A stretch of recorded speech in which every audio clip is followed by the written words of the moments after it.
Oh guys, kita udah beres nih modif Suzuki V-Strom 250 SX ini.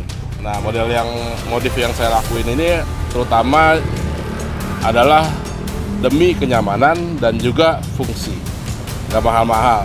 Nanti habis ini kita bahas rinci kita modifnya apa. Let's go.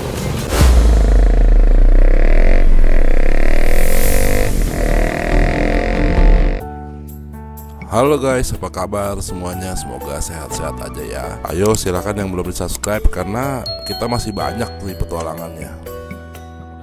Halo guys, jadi semua modif yang saya lakukan itu tujuan utamanya untuk jalan jauh. Jadi supaya nyaman yang pertama. Udah gitu lebih supaya nggak repot. Yang pertama udah jelas race bar untuk keamanan. Ini pasangnya saya offline di Almer Helmet guys, di Kemang posisinya. Tapi kalau teman-teman mau beli online juga saya udah kasih linknya kok di deskripsi guys. Nanti bisa dicek-cek ya. Sama part-part yang lain juga saya taruh di deskripsi guys, supaya teman-teman bisa gampang kalau mau nyari. Nah ini dia nih yang bikin pilihan saya jatuh ke M15. Ini ada plat ini nih, engine guard. Jadi ini posisinya itu di belakang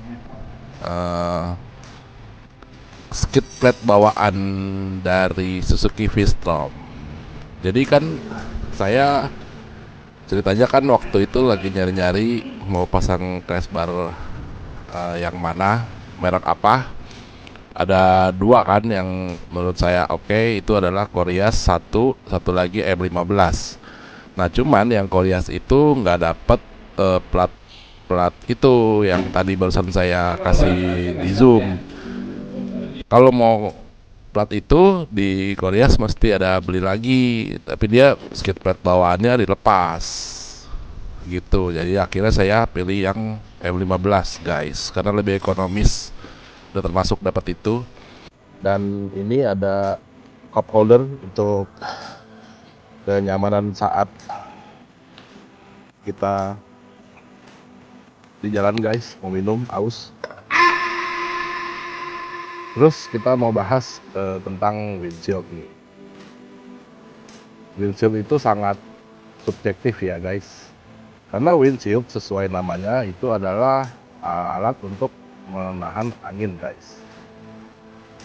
Kenapa saya bilang subjektif? Karena setiap orang punya selera yang beda-beda.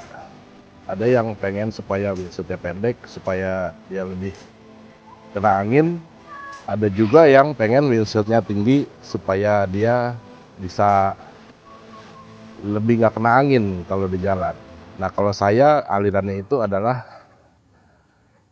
windshield yang tinggi, yang melindungi saya dari angin apabila saya jalan jauh. Karena apabila kita riding dalam posisi jalan jauh itu hempasan angin ke dada, ke badan itu akan membuat kita menahan angin yang menubruk dada kita, sehingga apabila kita riding menembus angin dalam waktu yang lama itu akan membuat kita lebih capek guys. Makanya kenapa saya pilih windshield yang tinggi seperti ini, karena itu tadi. Nah perbedaannya dengan windshield standar itu, windshield standar kurang lebih di sini. Kebetulan saya nggak bawa nih, jadinya saya nggak bisa tunjukin ke teman-teman. Kurang lebih kalau windshield standar setingginya seperti ini. Ini saya sudah beli aftermarket windshieldnya, lalu saya beli aftermarket juga bosnya, supaya karena windshield bawaan dari aftermarket itu kalau dipasang dengan bos bawaan itu akan nempel ke sini, sehingga saya mesti beli lagi. Lalu nggak cukup sampai situ aja, karena setelah tanpa windshield ini doang, tanpa ini, itu posisi angin masih posisinya di sini nih guys, masih di sini, sehingga masih ke bawah, masih menubruk dada dan masuk ke helm dan masuk ke mic. Itu yang paling utama untuk saya. Makanya saya tambah lagi posisi seperti ini. Nah banyak di marketplace yang menjual extension windshield seperti ini, tapi dia posisinya di tengah, penjepitannya dijepit posisinya. Nah, saya nggak mau pakai yang itu. Kenapa? Karena itu akan menghalangi pandangan saya. Jadi saya pilih yang posisinya di samping, meskipun agak repot sedikit di bor, tapi akan lebih aman guys, seperti itu. Oke, sekarang kita lanjut ke bagian kokpit. Di sini saya pakai spion adventure yang bisa ditekuk, supaya kalau nanti kita lagi misalkan posisi off-road, ini bisa ditekuk seperti ini guys, untuk nggak menghalangi pemandangan ke arah sini. Lalu saya pakai riser 5 cm ini untuk menambah posisi riding supaya lebih nyaman. Jadi semuanya untuk kenyamanan dan untuk jarak jauh guys. Grip bawaan saya ganti dengan Pro Grip yang rally, karena saya baca reviewnya yang rally itu adalah yang terbaik untuk menahan getaran mesin, sehingga kita nggak capek tangan kita kalau posisi jalan jauh guys. Udah, ini kokpit ini aja sih guys. Ini ada holder untuk pasang aksesoris. Ini saja, ini holder handphone untuk pasang handphone untuk navigasi.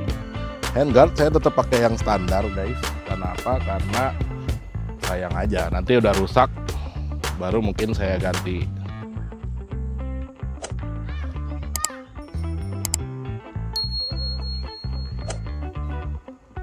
Nah, ada yang unik nih guys. Motor saya yaitu saya pakai side bracket dan ada pakai box toolbox ini guys. Ini posisinya ini di dalam side bracketnya, jadi nggak nonjol keluar. Dan juga teman-teman masih bisa pasang box samping maupun side back yang waterproof.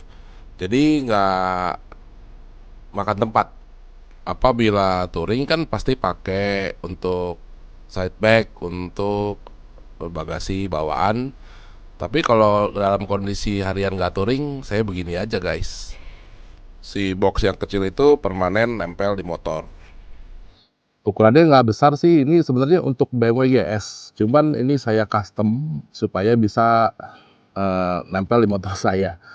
Jadi untuk supaya nyesuaiin box kecil ini, saya mesti bikin side bracketnya ini custom. Ini saya bikin side bracketnya ini custom dari Genetic Moto guys.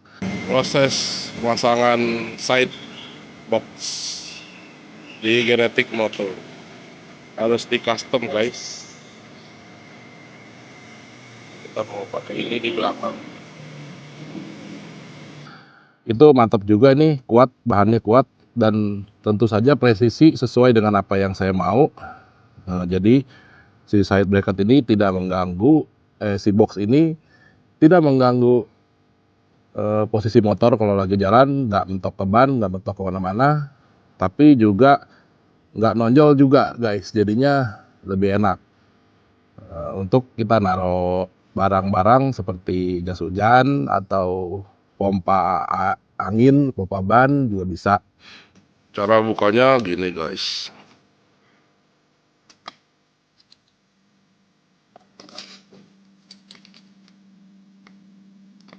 Nah, ini bisa naruh orang-orang seperti pompa angin.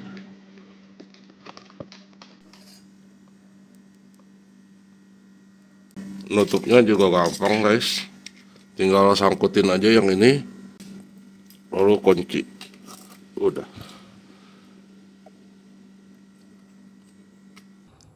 Apa aja lah yang bisa dimasukin ke sini. Ini sebenarnya utamanya untuk toolbox, untuk alat-alat yang kita bawa untuk pada saat touring. Kalau misalkan terjadi ada trouble guys, kita simpen di sini supaya nggak makan tempat gitu. Ini ada box, top box biasa. Tentu aja kita pasang juga ini lampu tembak dari VL Pro, tipenya yang X1 GT. Kita pakai VL Pro X1 yang GT yang paling baru. Tapi ini sebenarnya sama chipnya, sama Senlo guys, sama Duromoto juga sama. Ini penampakan LED-nya dia full. Ini sudah blue lens ya. Ada drivernya. Sudah beli kabel set juga. Ini terang juga guys, cukup membantu untuk penerangan kita di jalan. Udah itu aja guys yang kita udah modif untuk touring. Semoga bisa inspirasi teman-teman juga untuk bisa modif yang fungsional untuk kenyamanan dan gak terlalu banyak biaya guys, seperti itu. Oke, seperti itu guys. Terima kasih yang sudah nonton dari awal. Like kalau suka, dislike kalau nggak suka. Kita ketemu di video selanjutnya. Jangan lupa subscribe.